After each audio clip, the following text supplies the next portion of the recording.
Enseignement de l'arbre numéro 10. L'homme est un arbre qui a ses racines, qui prend racine dans les cieux. Nous prenons racine, bien sûr, comme un arbre, comme tous les arbres, mais nous avons la spécificité, notre âme a la spécificité de prendre racine directement dans les cieux. Nous sommes enracinés dans le désir de Dieu. Nous sommes fondés par le désir de se sanctifier. Nous sommes porteurs, porteuses d'un idéal, d'un absolu, celui de se diviniser, de se sanctifier, d'accomplir la volonté divine, de s'accomplir par la volonté divine, par Dieu, en Dieu et pour Dieu. Ce qui fait que nos fruits fondamentalement sont spirituels, vertueux, sanctifiants, guérisseurs, bénissants, compatissants, avec toujours l'équilibre entre la main droite, la main de la compassion, la main qui fait venir l'autre vers nous, et aussi la main gauche, la main de la rigueur, la main du discernement, la main de rester dans les lois et les prophètes. Comme a dit d'ailleurs Jésus, Yeshua, je ne suis pas venu abolir mais accomplir les lois et les prophètes, et je ne change pas un iota. Dans l'évangile apocryphe, dans les évangiles apocryphes, je n'enlève rien, n'enlevez rien et n'ajoutez rien. Tout est dans la Bible, tout est dans la Torah, tout est dans le Tanakh, tout est déjà là. Et on nous dit que c'est dans ce cadre-là que nous devons prendre racine et que nous sommes enracinés. Pourquoi c'est important de le comprendre? Pour savoir qu'on est un projet divin, chacun et chacune, sans exception. Qu'on le sache ou pas, qu'on le veuille ou pas, qu'on l'accueille ou pas, qu'on le conçoive ou pas, peu importe. Les aléas, les ennuis, les oublis, les idolâtries, les débauches, les dénigrements n'empêchent rien que l'état profond de l'être. Et que nous sommes un être divin, enraciné dans les cieux. Pas dans le ciel visible, mais dans les cieux, c'est-à-dire dans un ciel qui porte différents degrés de réalisation, de compréhension, d'accomplissement spirituel. Et qui, au fur et à mesure, nous remontons. Au fur et à mesure, nous remontons l'échelle. De degré en degré. Nous acquérons, nous incarnons de degré en degré les cieux, c'est-à-dire les degrés spirituels de l'être. Deuxième élément, ça veut dire aussi que quand nous faisons nos projets, quand nous avons nos projections, nous avons nos idées de notre vie, bien légitimement d'ailleurs, nous devons savoir que c'est mis en comparaison, c'est mis en face de notre projet divin. Je dis autrement, notre projet personnel, fait de main d'homme, fait de notre désir, de notre vouloir, de nos intentions, de nos projections, de nos envies légitimes, est mis en lien, est mis en rapport, est mis en dialogue avec le projet divin, le premier projet, celui de Dieu, celui de l'être divin que nous sommes. Ce qui fait qu'on peut très bien faire comme on a envie, mais ça fera, et Dieu en fera une aide, un moyen d'accomplir le projet spirituel que nous sommes d'avant la descente dans l'incarnation, d'avant les temps, au départ, à l'origine, en Béréchit, dans la Genèse, au commencement, avant le commencement. Et avant le commencement, il y a eu un commencement. Et après le commencement, il y a eu un avant, qui a déterminé les choses. Tout a été déterminé, prédéterminé, avant le commencement. Cette incarnation nous donne le libre choix, la liberté d'aller à notre manière vers notre devenir. Et pour autant, même si on semble faire ce qu'on veut, même si on pense faire comme on veut, et même contre Dieu, contre la volonté divine, ou sans, le divin, lui, en fait ce chemin de réalisation, ce chemin de sanctification. Il fallait bien qu'on nous donne le moyen d'adhérer, d'avoir envie, de désirer cheminer. Il fallait bien nous faire désirer un chemin qui nous paraisse libre, qui nous paraisse celui qu'on veut comme on veut. Mais notre libre arbitre a une limite. Il ne peut pas effracter, enfreindre, annuler le projet divin que nous sommes avant l'origine, dès l'origine parce qu'avant l'origine. Nous devons le savoir. Pourquoi nous devons le savoir? Parce que ça veut dire que, quels que soient nos projets personnels, quelles que soient nos idées, et encore une fois, légitimes, bonnes, pour nous approprier la vie, pour avoir envie de vivre, pour que notre âme naturelle ait envie de vivre. Mais il faut que cette âme naturelle n'oublie pas qu'elle est un être divin, et que tout ce que nous voulons faire s'inclut dans un projet divin, est imprégné d'un projet divin, d'une intention spirituelle. Le Dieu a l'intention de nous réaliser divinement, de nous accomplir. En nous purifiant, en nous édifiant, en nous construisant, en nous rectifiant, en nous alignant. Nous devons le savoir. Pourquoi nous devons le savoir? Pour ne pas être surpris que ce que nous voulons ne fasse pas ce que nous avons décidé, ce que nous avons désiré. Qu'il y a d'autres choses qui se passent.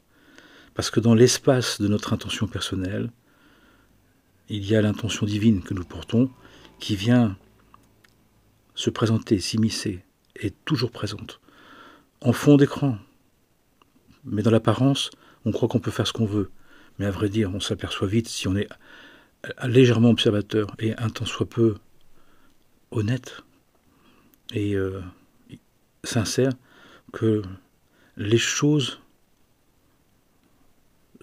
deviennent ce qu'elles doivent devenir et que on n'en est pas maître encore une fois, on deviendra maître bien plus tard. Pour l'instant, c'est d'apprendre que dans notre désir personnel, dans notre vouloir personnel, il y a un idéal, il y a une odyssée de la conscience, il y a une aventure de l'éternité, pour s'éterniser, il y a une quête du Graal, une quête de la vérité, une quête du sens, une quête de vivre dans un degré supplémentaire de sainteté.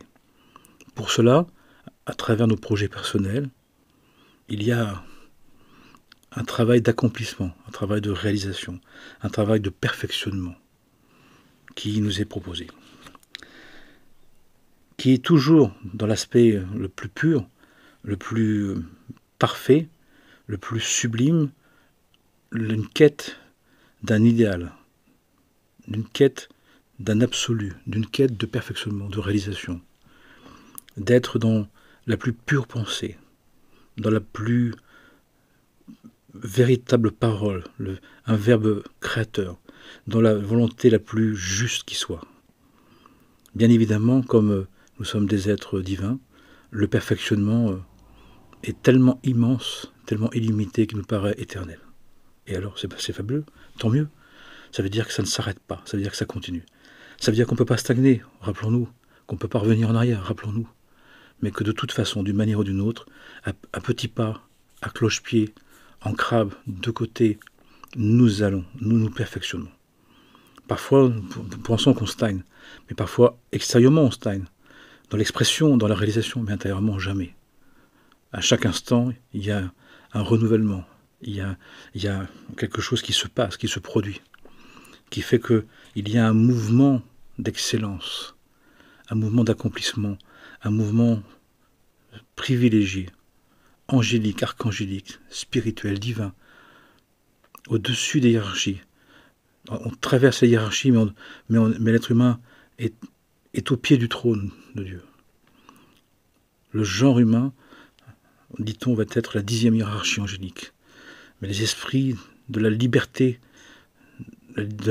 ceux qui ont la liberté d'aimer, de servir le divin, qui ont le choix, et tout travail, parce que le divin veut nous faire réussir, eh bien, l'arbre que l'on est, l'être divin que l'on est, nous devons savoir que nous prenons racine dans les cieux, dans les mondes divins, qui fait que quoi que nous fassions, nous pouvons diviniser, spiritualiser, bonifier, faire croître, diviniser, éterniser, ou alors tout le contraire.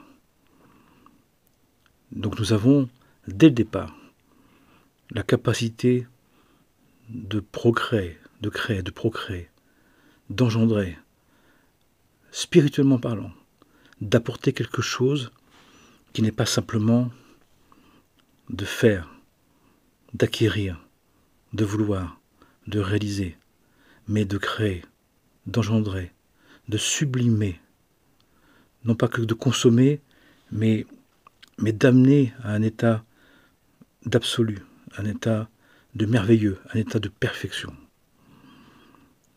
Et on le voit pour tout.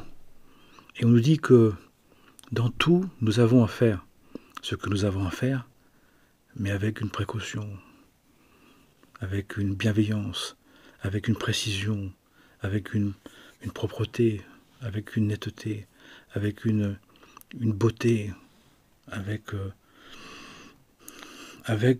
raffinement, avec une manière de prendre soin, de bien faire les choses, de nuancer, de doser, d'accomplir, pas en vrac, pas à la volée, pas n'importe comment, mais dans un travail de subtilité, de finesse, d'affinage, de soin,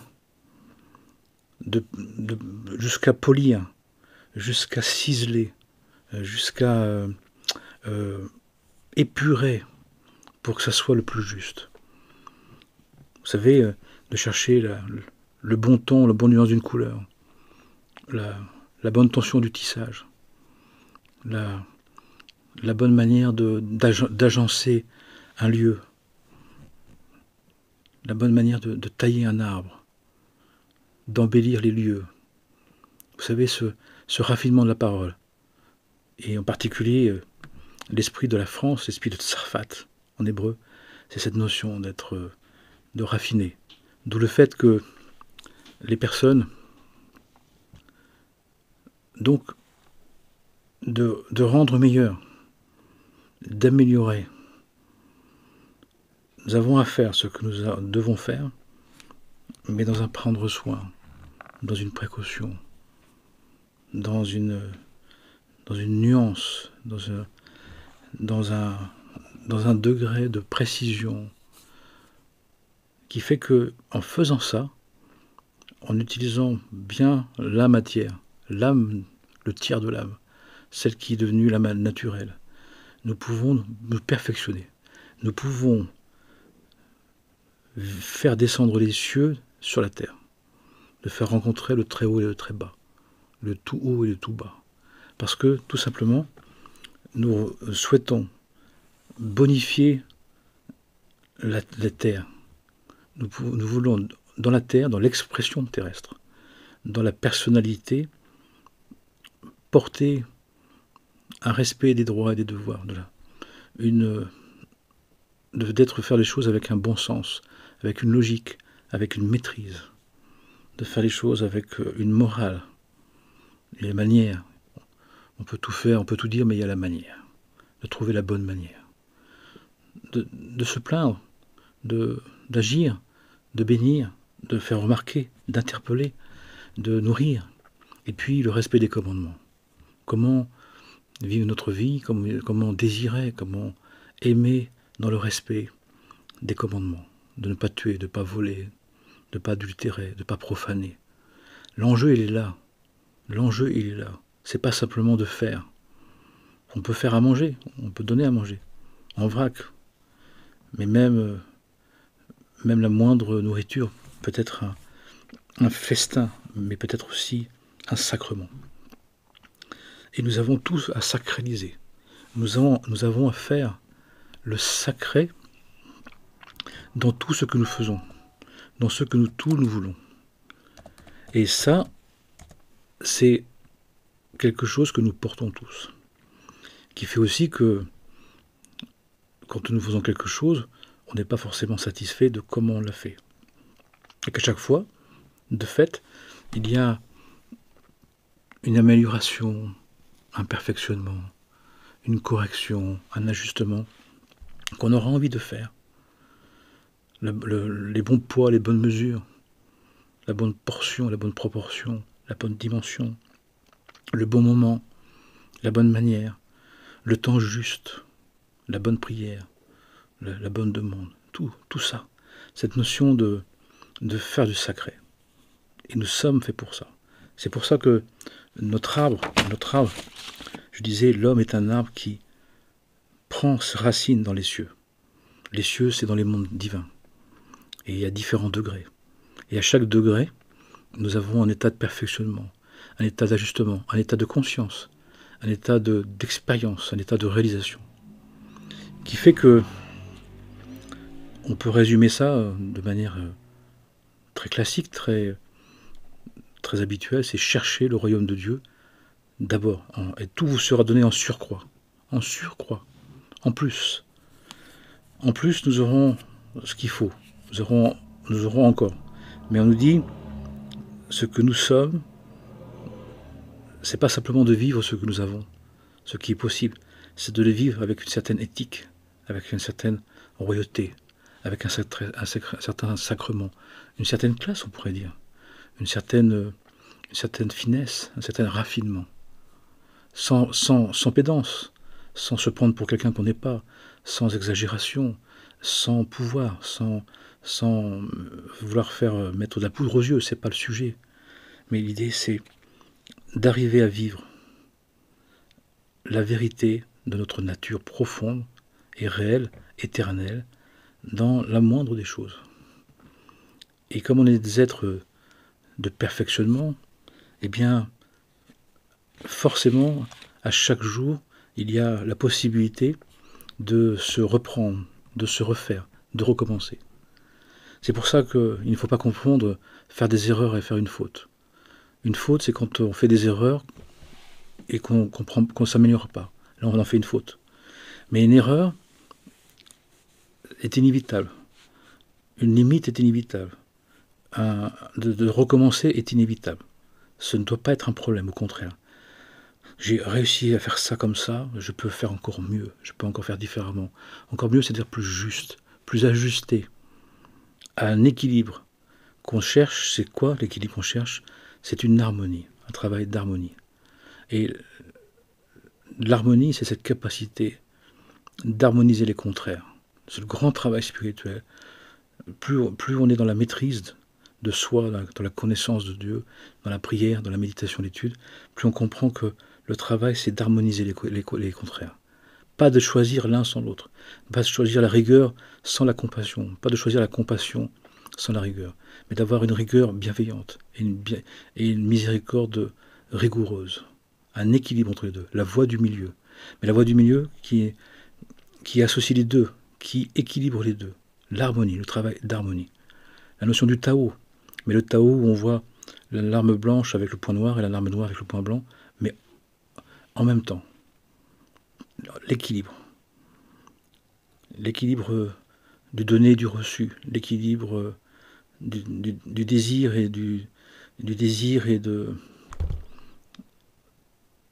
la peine.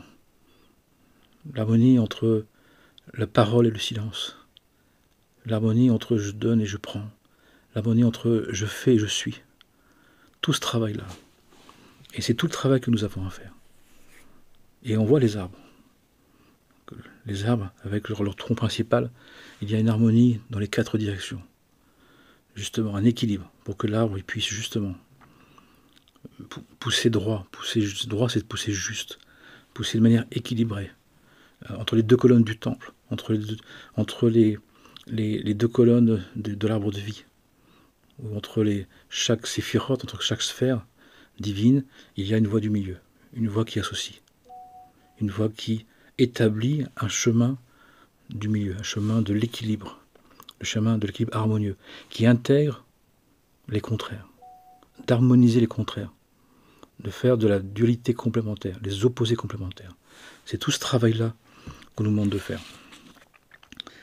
Qui fait que, en faisant ça, eh bien, on va trouver à vivre dans l'incarnation, à partir de notre personnalité, dans la sensation, dans l'émotion, dans le sentiment, dans la compréhension,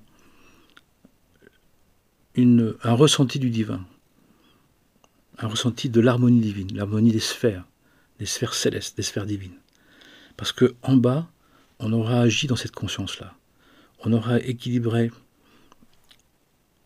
le gauche et la droite, le devant et derrière, le haut et le bas. Et ce qui fait que, en faisant ça, nous aurons créé un espace-temple, un espace du sacré, dans notre pensée, dans nos paroles et dans nos actes. Nous serons devenus un temple, nous serons devenus un saint lieu, portatif, individuel, que nous avons à devenir. Puisqu'on dit que le devenir, c'est de faire que chaque être humain, qui le souhaite, qui le veut, et même s'il ne le souhaite pas, qu'il ne le veut pas, va par finir le devenir, eh bien, c'est d'arriver à faire le sacré en tout lieu, en tout temps, d'honorer le divin, d'honorer la vie, de prendre soin de la vie. C'est notre devenir. Et nous pouvons y participer pour nous réjouir, pour nous satisfaire, pour nous accomplir. Comment? En étant fidèle à la conscience que notre racine de l'être, notre identité spirituelle, est enracinée dans les valeurs divines, qui fait que on a besoin de les comprendre en étudiant, on a besoin de savoir c'est quoi ces principes, c'est quoi ces lois. Les textes écrits le disent, les commentaires les expliquent en partie, et puis en se les rappelant, en se questionnant, en les méditant, et puis en priant d'être aidé par le divin, eh bien, à un moment donné, nous allons passer de la sensation à l'émotion, de l'émotion à la compréhension, et de la compréhension à un ressenti, jusqu'à un sentiment profond qui va amener à une expérience du sacré, une expérience du divin dans l'incarnation, qui fait que on va commencer à comprendre que ce monde peut être vécu dans une dimension du sacré, de sainteté, du divin incroyable. Et qu'à vrai dire, ça dépend de nous. C'est pour ça qu'il est dit dans l'évangile de Thomas, « Cherche et ne cesse pas de chercher, et quand tu auras trouvé, tu seras d'abord bouleversé. » Bouleversé, émerveillé, enivré, déstabilisé, mais dans le bon sens du terme, tellement on sera ébahi. Il y a des moments, quand on est dans un degré d'expérience du divin, il y a un ébahissement, on est dans un ravissement. On est le ravi de la crèche, comme diraient certains. Mais dans le beau sens du terme, on est soulevé de terre, on vit un état d'éternité, un degré d'éternité. Et ensuite, on comprendra. On fera une expérience du sacré qui va nous faire vivre comme un mouvement d'inspiration, de rélévation, de renouvellement, et qui va nous faire prendre conscience à quel point il y a une dimension supérieure, une dimension éternelle dans ce que nous voulons et dans ce que nous faisons. Et à ce moment-là, on comprendra, on se rappellera, oui, c'est vrai, je suis un être humain comme un arbre qui prend ses racines dans les mondes divins. Et qui fait que ensuite on a envie de le vivre, on a envie de tellement le vivre que de porter ses fruits, c'est-à-dire de les partager, la bonne nouvelle, d'annoncer, d'être de plus en plus vertueux, d'arriver à travers un geste, à travers une parole, à travers une aide, une entraide, de montrer que tout est saint, que tout est sacré, que tout est Dieu, et qu'il n'y a rien de trop, il n'y a rien à enlever, rien à rajouter, mais tout à apprécier selon la vision du divin que nous portons. La vision du divin qui est parfois atténuée ou réduite ou parfois effacée temporairement par une attitude un peu trop matérialiste, un peu trop égotique, un peu trop égocentrique, mais qui n'est que temporaire, qui est dans le beau côté une manière de s'approprier sa propre vie, mais qui, à un moment donné, aura besoin de se purifier, de se nettoyer, de se défaire du côté des passions, du côté prédateur, du côté je prends pour moi, je partage pas, je veux cumuler, qui est l'expression d'une perte de conscience, justement, que notre âme est enracinée dans les mondes divins.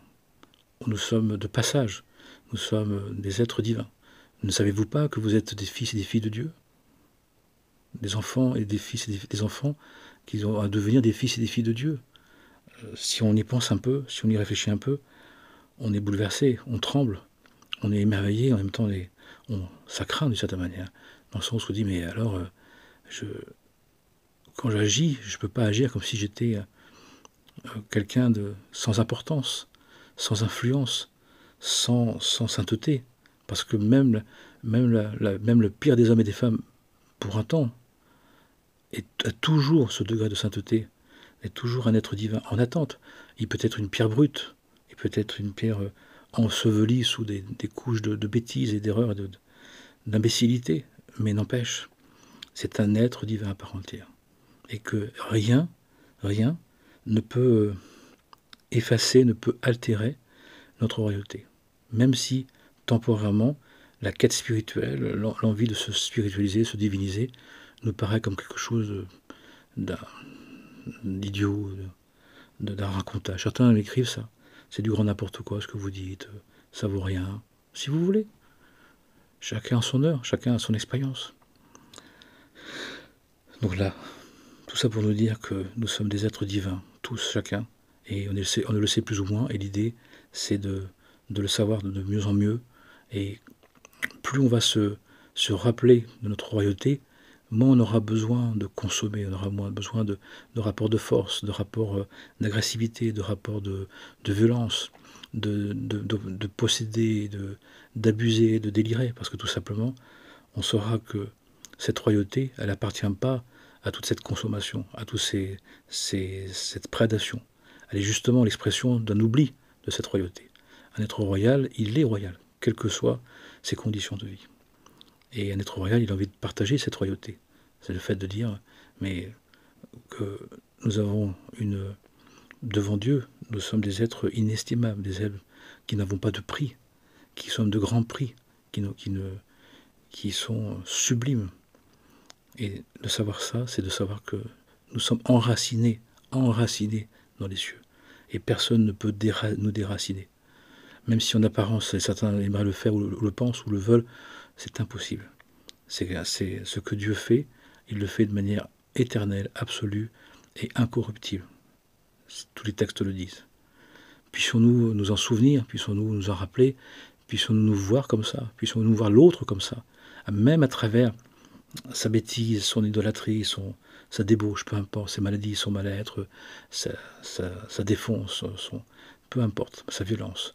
Bien sûr que c'est pas juste, bien sûr que c'est désagréable, bien sûr que c'est insupportable, mais c'est que passager. Et ça passera comme tout passe, et ce qui restera, c'est notre royauté, puisqu'elle nous est donnée intégralement et définitivement par Dieu, et ce que Dieu fait, il le fait éternellement, et ce que Dieu donne, il le donne aussi éternellement, définitivement. Amen et Amana. Je souhaite à chacun et à chacune une très très bonne semaine, très nouvelle semaine. Que le Saint-Nom divin nous bénisse, nous grandisse et nous rappelle à notre royauté, pour ne pas nous vivre comme des êtres inutiles ou ridicules ou sans importance. Ce n'est pas le cas.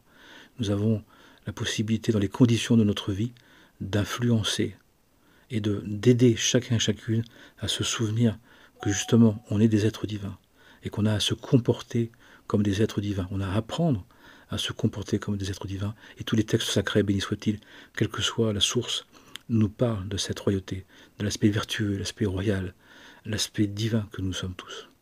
Amen et Amana.